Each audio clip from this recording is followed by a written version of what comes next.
अगर आपकी जेब में है 100 रुपए का नोट तो एक बार जरा उसे बाहर निकालिए और देखिए कि इसके पीछे बनी है एक तस्वीर जो वैसे तो किसी उल्टे मंदिर जैसी दिखती है, लेकिन असलियत में ये कोई उल्टा मंदिर नहीं बल्कि ये तस्वीर है रानी की बाव की। क्या आप जानते हैं कि ये रानी की बाव किसने, कब और किसकी याद में बनवाई और आखिर ये खूबसूरत ऐतिहासिक संरचना कहाँ स्थित है?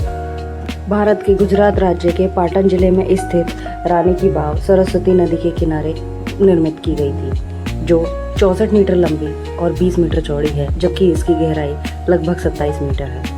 इसके साथ ही इस बाव में 30 किलोमीटर लंबी एक रहस्यमयी सुरंग होने का भी दावा किया जाता है।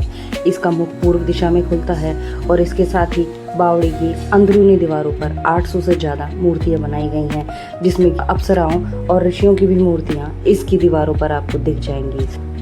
वैसे तो इतिहास में ज्यादातर इमारतों को राजाओं ने अपनी रानियों की याद में बनवाया था, लेकिन ये रानी की बाव बनवाई गई है एक राजा की याद में।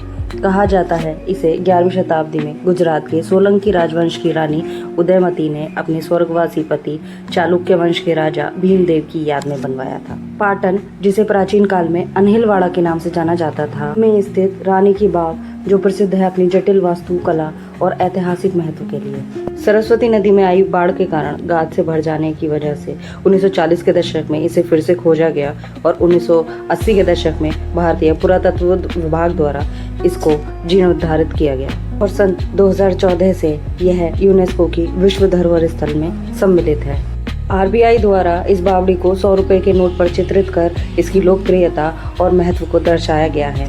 यह बाव न केवल वास्तुकला और इंजीनियरिंग का उत्कृष्ट नमूना है, बल्कि भारतीय इतिहास और संस्कृति का भी एक महत्वपूर्ण हिस्सा है। बाव के खंभे सोलंकी वंश और उनके वास्तुकला के चमत्कार के समय ले जाते हैं। बाव की दीवारें और स्तंभों पर अधिकांश नक्काशियां भगवान विष्णु के राम, वामन, कल्कि जैसे अवतारों से निर्मित हैं। उल्टे मंदिर की भांति निर्मित इस बावड़ी में पानी की पवित्रता का प्रतिनिधित्व किया गया है, जो कई औषधीय गुणों से युक्त है।